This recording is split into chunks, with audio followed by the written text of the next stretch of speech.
Head Woo has just received information about the deaths of 6 people in the recent C-rank dungeon raid.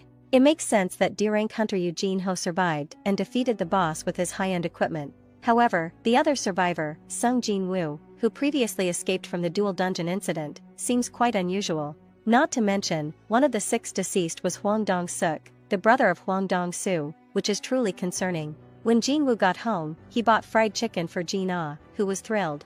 Now, he has enough money to cover his mother's hospital bills and their living expenses. Speaking about the battle the previous day, his sister guessed that his teammates must have been very strong for him to come back without a scratch. This made Jin-Woo fall into deep thought. That day, he had killed without hesitation, something he would have run from in the past. Could leveling up have made him bolder? Regardless, his top priority now was to become stronger for his family. Suddenly, the system notified him that harmful substances were affecting his health and lifespan, and his body automatically received a detoxification buff. In his room, he tried to drink a few more cans of beer, but couldn't get drunk.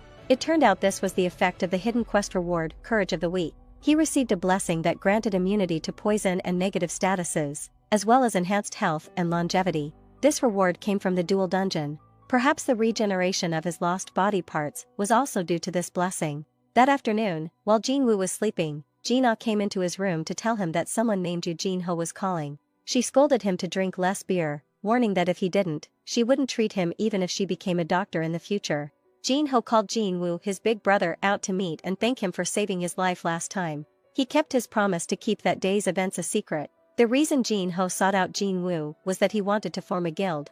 However, Jin-Woo quickly refused, thinking that Jin-Ho was treating it as a mere game. It was only when Jin-Ho bowed sincerely that Jin-Woo agreed to listen. Jin-Ho wanted to obtain a guildmaster's certificate, but one of the mandatory conditions for becoming a guildmaster is that the person must be a hunter with experience participating in at least 20 dungeon raids. Jin-Ho had always studied diligently to take over his father's company, so he wasn't worried about the theoretical exam. However, the practical part was too difficult for him. He wanted to become a guildmaster because of his father's construction company. His father was planning to establish a guild and wanted to appoint an S-rank hunter as the guild master, with Jin-Ho's older brother as the deputy guild master, running the guild like a business. Since the country only had 7 S-rank hunters and the only one not yet affiliated with any guild, Min Byung-gyu, had retired, Jin-Ho's father intended to poach an S-rank hunter from another guild.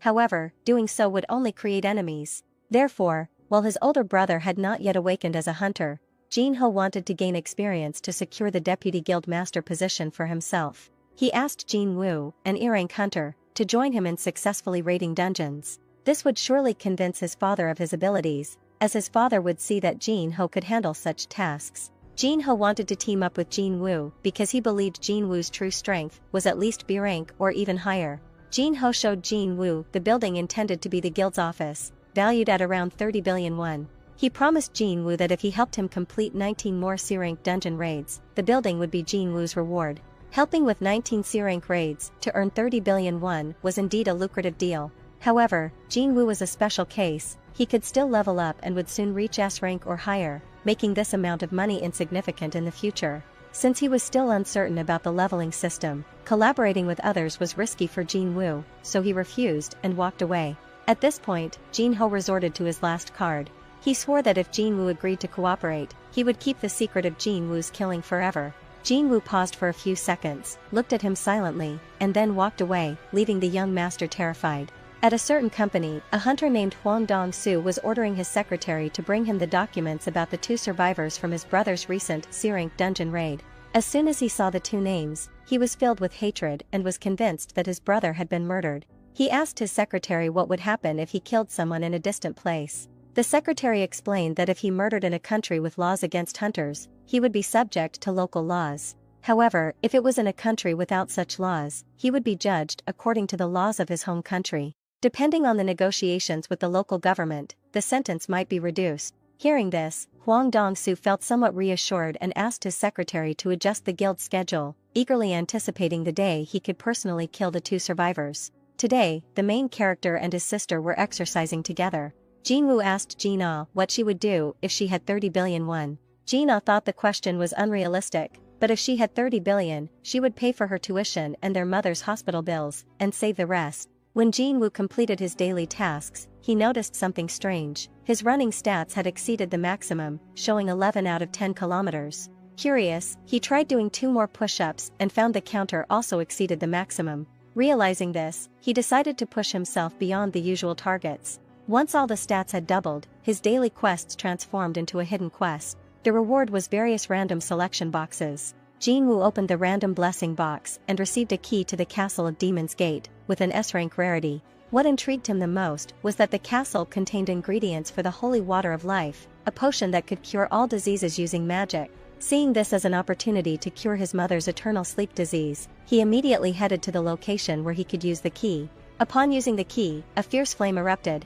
An S-rank key would open an S-rank dungeon, with challenges equivalent to Jeju Island from Episode 1, a place where numerous S-rank hunters had tasted defeat. Despite the danger, Jin-Woo bravely turned the key and entered the Castle of Demons dungeon. Inside, he found a scene of a ruined city engulfed in flames. Fear gripped him, but he held on to the teleportation stone from the previous dungeon, ensuring a safe exit if necessary. The first monster he encountered was the Hellhound Cerberus, with red text indicating its threat. Jin-Woo activated his Wolf Slayer title and the sprint skill, quickly attacking it with deep slashes, but they had no effect.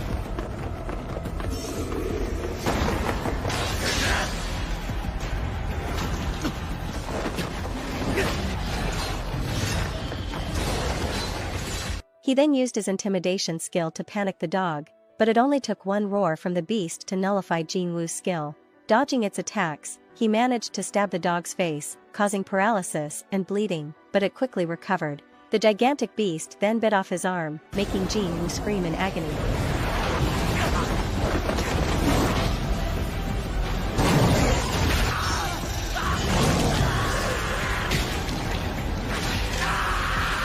It threw him to the ground and stomped on him, causing severe injuries and blood loss. Not stopping there, it activated its rage skill, doubling its power for 3 minutes. A light touch from it left Jin-Woo with only half his health. He hastily used the recovery item from his daily quest rewards. Jin-Woo then rushed to stab the dog in the eye, but it shook him off and charged, sending him flying and crashing around the city. Once again, his health plummeted uncontrollably. Since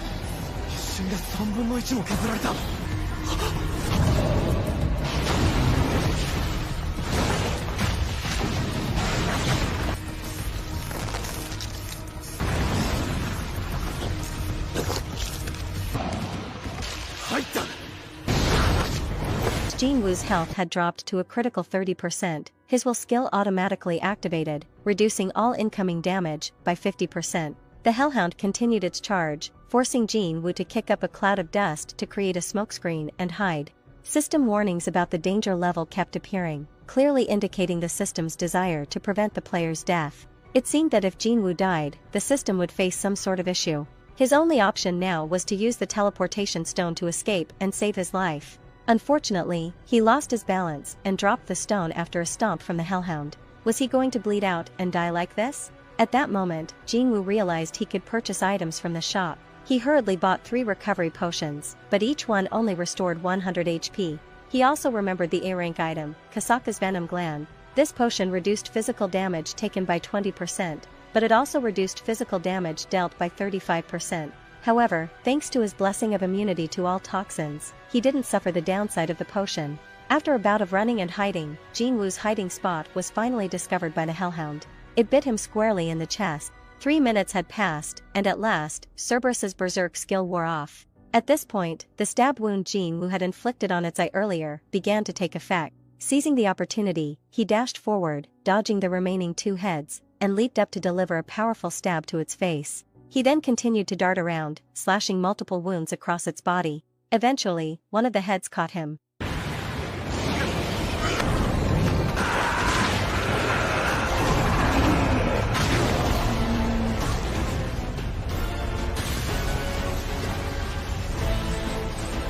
Jin-Woo strained his muscles, trying to break free, but to no avail. Half of his body was now clenched in the beast's jaws, and his health dropped to a critical low. Blood flowed from his wounds, staining the Hellhound's teeth red, but Jin-Woo refused to give up. He mustered his strength and stabbed the second head's eye, causing both heads to writhe in agony. He relentlessly withdrew and plunged his sword repeatedly into the wounds. Finally, the hellhound could no longer endure the excruciating pain from the sword's effect. Blood gushed out like rain, extinguishing a large area of flames. The beast was defeated, causing Jin-Woo to level up continuously, and all his wounds were healed. The reward for defeating the hellhound was a key to open the gate of the demon's castle, along with a few other items.